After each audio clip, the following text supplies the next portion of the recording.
So what are you doing today, Lucas? Today we're going to show you how to take apart a hard drive and what they look like inside. So I'm just going to grab some tools out of my bag, what we'll need.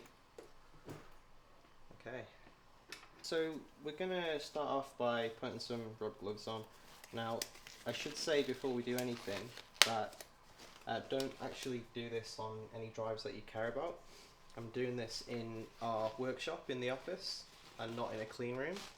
So I'm taking some basic precautions like putting on some gloves to try and limit the amount of dirt that I'm going to be putting onto the discs when I open them, although this is a very dusty room, so yeah, the drives will probably die very soon after this. So I've got some drives here.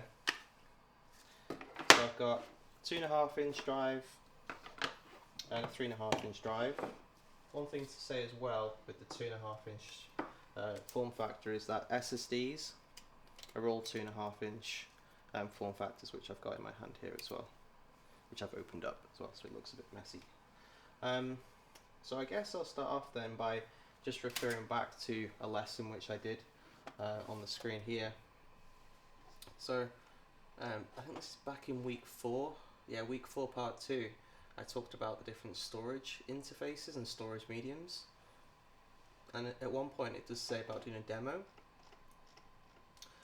but I didn't have time to do it, so with the help of my friend here we're recording this to try and show you basically what they look like inside. So this is just some pictures that I've pulled off here. You can go to the websites here, so yeah, if you want to use these as a reference point. And I'll talk about some of the similarities in these two discs. So I've got a 500 gig Seagate Barracuda here, and so you always get a sticker over the top first, so we just need to remove this, and the best way to do it is with a spudger tool. So just get underneath it. Why is it called a spudger tool? I don't know. That's a good question. It's just, I suppose it spudges things out the way. And then sticker pulls off. Put the sticker wherever. The reason I have to pull a sticker off is because there's a screw here which is hidden away. Oh, I didn't know that. Yeah. So if you're trying to get it off and it's not coming off, it's just because of that. So the tools you'll need to do this are a precision screwdriver set with Torx bits in them. So I know that this hard drive needs a Torx T8 bit, and that's for most of the screws, and I think it needs a T6 or a T5 for some of the ones inside, which we'll get to in a bit. So take your T8 and undo the screws. So do that nice and quick. I suppose you can fast forward this bit, can't you? Is that what you would do? Yeah. I'm just going to give them the flexibility of having the shot. Yeah.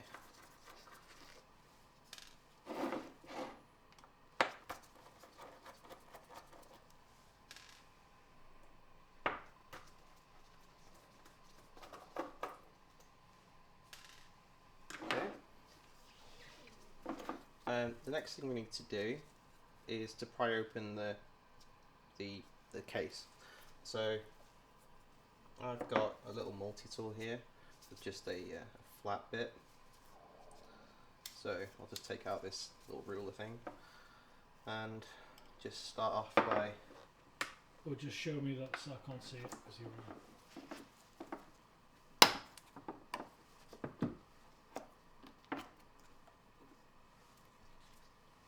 So you've got a rubber grommet here which seals it inside.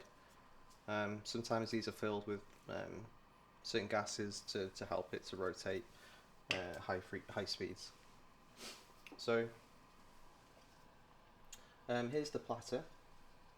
So the disc itself is called the platter. You've got some filter here which basically filters out the air coming in and then you've got your magnet here. So underneath here is what's called the actuator, and in between the actuator is two magnets. So this is the one on the top, then it's the actuator, and then you've got one on the bottom. And then as part of that, you've got an actuator axis here, this little point there, and then you've got the arm itself, and then on the arm you've got read-write head, which reads and writes data to the disk itself. So what we'll do next is just show this actually working. So I've got an adapter here so that I can read this disk. It's just a USB 3 to SATA adapter. So I'll just plug this in.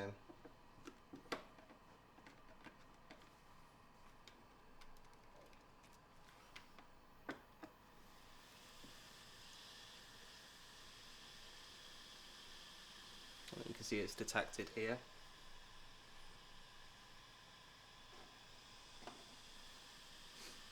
So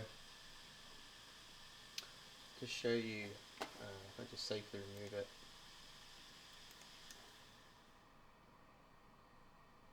Okay, so currently the read-write head is parked in the center.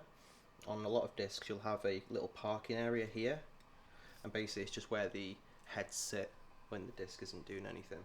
So physically you've got the moving parts inside the hard drive. What happens is the data is read off the disk and it comes up to the read-write head, which has something called a preamplifier.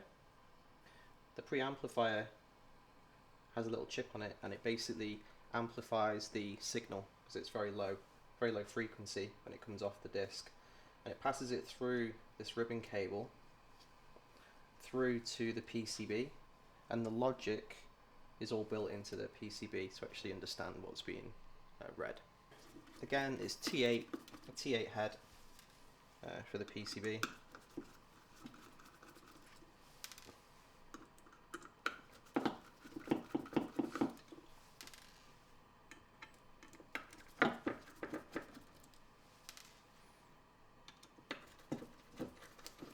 Now, I'll screw. So if we look back on here, you can see the ribbon cable goes through to the back to about here where my finger is, and then if we take off the PCB, you can see that there's some gold plates here, and this is where it makes contact with the PCB. Likewise, if you see on the spindle, which rotates, on the back of that, it comes through here, and then the power is sent through this connection. The power for the actual spinning of the disk comes through this connection, which is the SATA power connection, and then there's the data connection. And here's some jumpers as well on the right. What are the jumpers for? So you can change the mode of the drive somewhat. So if you think back to IDE, where you would have a master and a slave drive, and you could say that this drive is going to be a slave drive, and you'd have to like put a jumper in. If you look at this, it's basically a little computer. So you've got the CPU here in the middle, you've got some RAM on the top, and you've got some kind of motor logic built into this one in all likelihood. An important part of the PCB is the EPROM, which I think is either this one or this one, and that's what stores the drive's firmware. Mm-hmm. So often what happens is you'll have a drive and it might have you might have a power surge, and sometimes the PCB gets fried. So you can buy a new PCB for the drive, as long as it's the same revision. Everything has to be the same, but often you might be able to get away with it, but you're really meant to desolder this EPROM and put it back onto the new board to make sure that the drive firmware is identical. The next part is going to be taking off the platter. So I've got my T8 bit, which we've used so far, and the next thing we'll need is a T6 bit. T6 bit is for the screws around the platter. So I'll just start taking them off.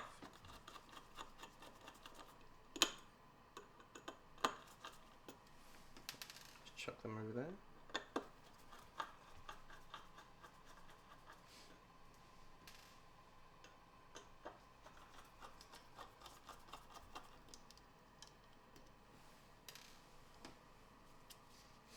going to put the T8 bit on. We're going to take off the top magnet now, because we need to move the arm over, and it actually hits here to stop it from going too far to actually go off the disc.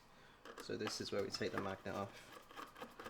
So one screw there, and then we use a pair of tweezers to just pull it off.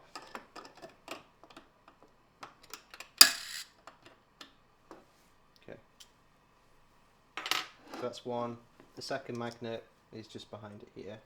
So then this is the actuator again, which moves the disc, which moves the read-write head. The next step is to take off the head assembly. When I said read-write head then a second ago, the read-write head is just the bit at the end. This is the head assembly here. So we're just going to take that off. So again, we need our smaller bit. So we get the T6. Oh, no. So we get our T8 again on this one. The thing with hard drives is that the torques, the size of the torques can change. So this is just for this model. So the next thing we need to do is on the axis here, we need to unscrew that.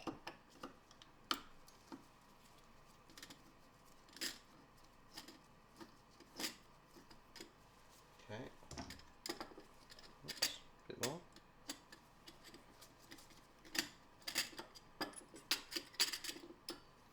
Okay.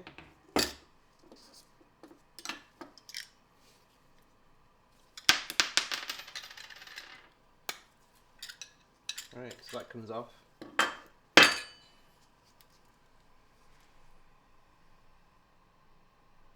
They're really delicate here as well, so it's very, very easy to break them. That's what it looks like. That's called the head assembly. Cool. So the next thing I'll do is just to take out the disc, the platter. So this is a 500 gig drive, so this is just a 500 gig platter. Usually nowadays, because they can manufacture discs with higher capacity, you do tend to get less discs, because you just don't need to have so many. But like say for an 8 terabyte drive, they might manufacture 1 terabyte platters and then just put 8, perhaps 8, actually I don't know, perhaps 2 terabyte platters would be more likely. But yeah, you tend to get just multiple discs in the hard drive, and then you've got multiple read-write heads. Cool. So that's it. That's what it looks like. So basically on the disc itself, it's got like a magnetic coating. So the read-write heads, you know, they read it, and it's done through electromagnetism. So would you recommend anyone else doing this? People no experience doing this? Yeah, I guess so. I mean, if it's like only do it, like I said at the beginning, with stuff that you don't care about losing.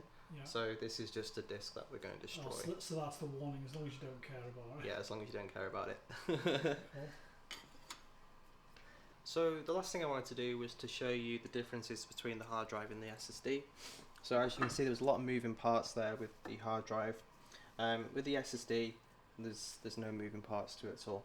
So I've just taken off I've taken this off before, so it opens up pretty easy. Basically, you've got the 2.5 inch here with no screws needed for this one, which is unusual. Usually you will find them behind the sticker again. Try and pry this guy open, and then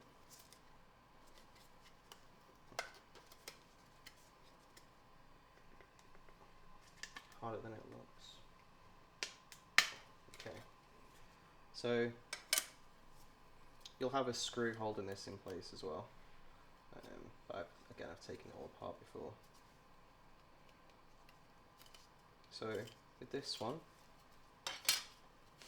again, it's just one massive circuit board, and the NAND memory is here. So you've got 1, 2, 3, 4, 5, 6, 7, 8. So this is a 128 gig SSD with 8 NAND chips. So you do the maths to work out how big each one is. Again, it's got a computer effectively here, so we've got a little system on chip, CPU effectively, some kind of memory, and some kind of logic for the to read the disk, or to read the SSD, off, read the information off the chips. So yeah, that's pretty much it. Hope that makes sense, and if you have any questions, feel free to email me. Thanks very much.